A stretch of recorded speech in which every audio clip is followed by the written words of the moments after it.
Bonjour et bienvenue dans Génération Parents, la série de l'été Questions de parents.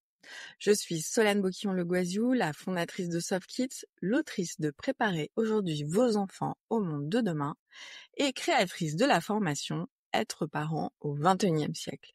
Chaque jour en août, je vous propose une réponse claire et bienveillante à une vraie question posée par un parent. C'est parti pour l'épisode du jour.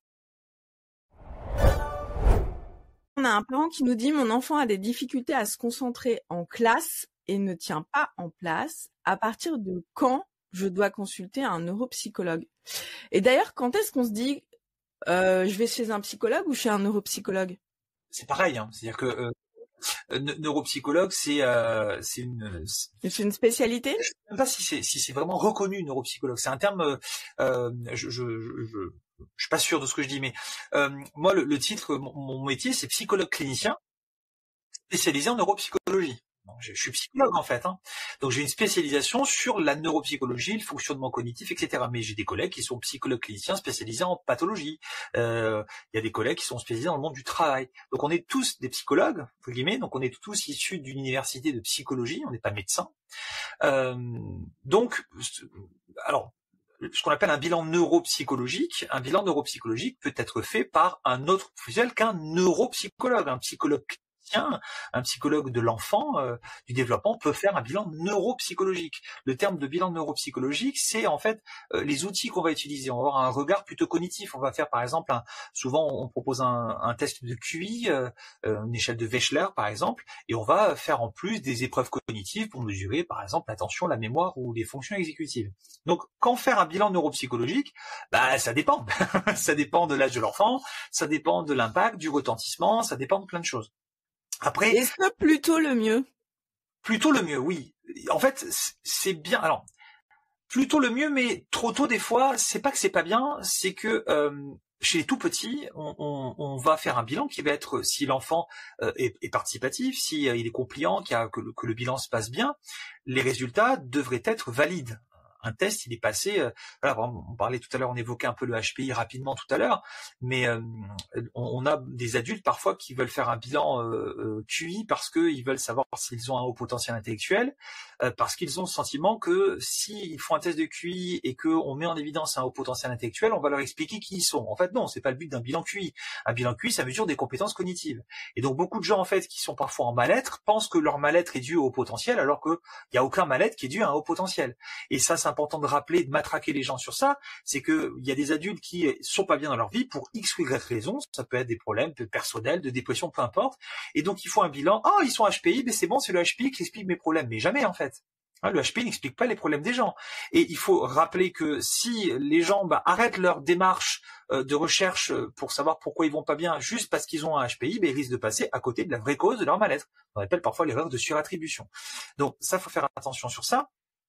Maintenant, chez les tout petits, quand on fait un bilan, les résultats sont, si l'enfant participe, ils sont valides. Et justement, après, c'est la prise en charge et l'accompagnement. Et que faire un bilan de pause, ça permet de poser les choses, de les objectiver, et à partir de là, voir. Je rappelle, pour les troubles du neurodéveloppement, c'est pas un bilan qui évalue. Notamment pour les troubles des apprentissages spécifiquement. Donc il faut faire un regard pluridisciplinaire, un bilan QI, un bilan neuropsychologique, un bilan orthophonique, un bilan psychomotricien, un bilan ergothérapeute. Voilà, ça c'est tous les bilans qui vont permettre d'en savoir un petit peu plus. C'est souvent un parcours du combattant. Ça prend du temps, les délais sont très très longs. Ça coûte cher, mais ça permet de mettre des mots, et une fois que les mots sont mis, éventuellement d'amener après à poser un diagnostic, et après de prendre en charge. Donc, il est jamais trop tôt. Si on enlève tout l'aspect contextuel de temps, de coût, etc., je pense que plus tôt c'est fait, mieux c'est quoi. J'ai une petite question sur les médicaments parce que du coup, si on revient sur la comparaison France-US, aux US, c'est tout à fait normal si l'enfant en a besoin, même quand t'as pas de exactement, et d'autres molécules. Mais en France, j'ai l'impression que c'est un gros tabou.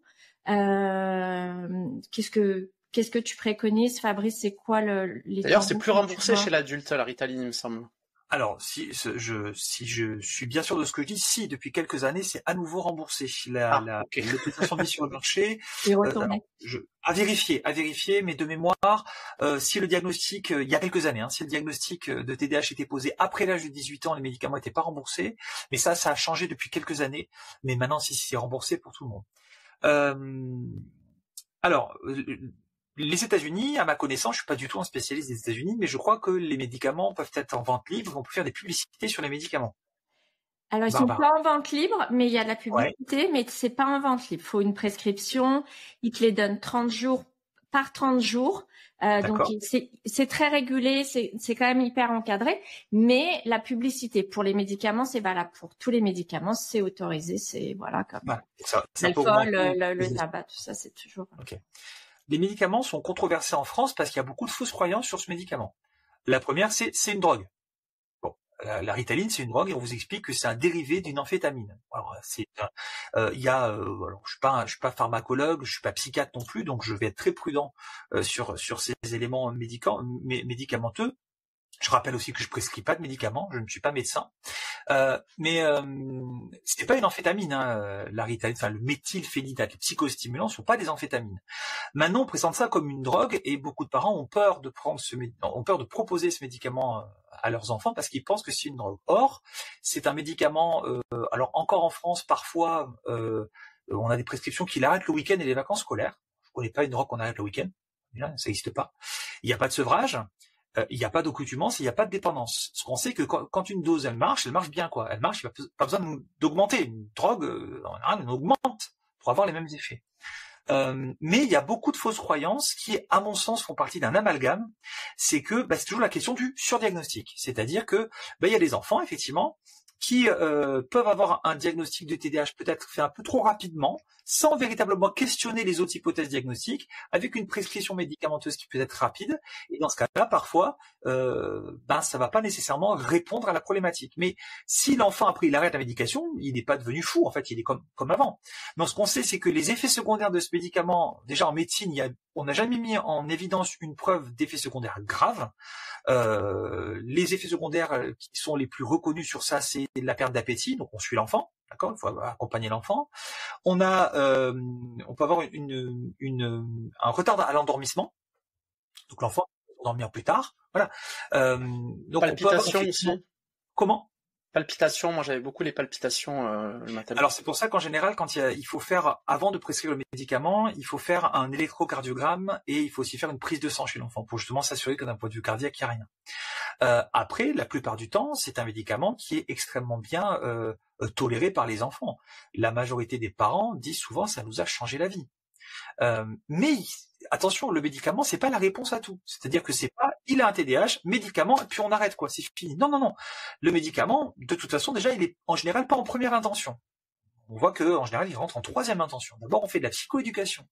Et il faut rappeler que la psychoéducation, c'est central. C'est-à-dire qu'il faut former les gens. Il faut expliquer aux gens, aux familles, ce que c'est que le TDAH. Je parle du TDAH, puis ça peut être pareil pour l'autisme.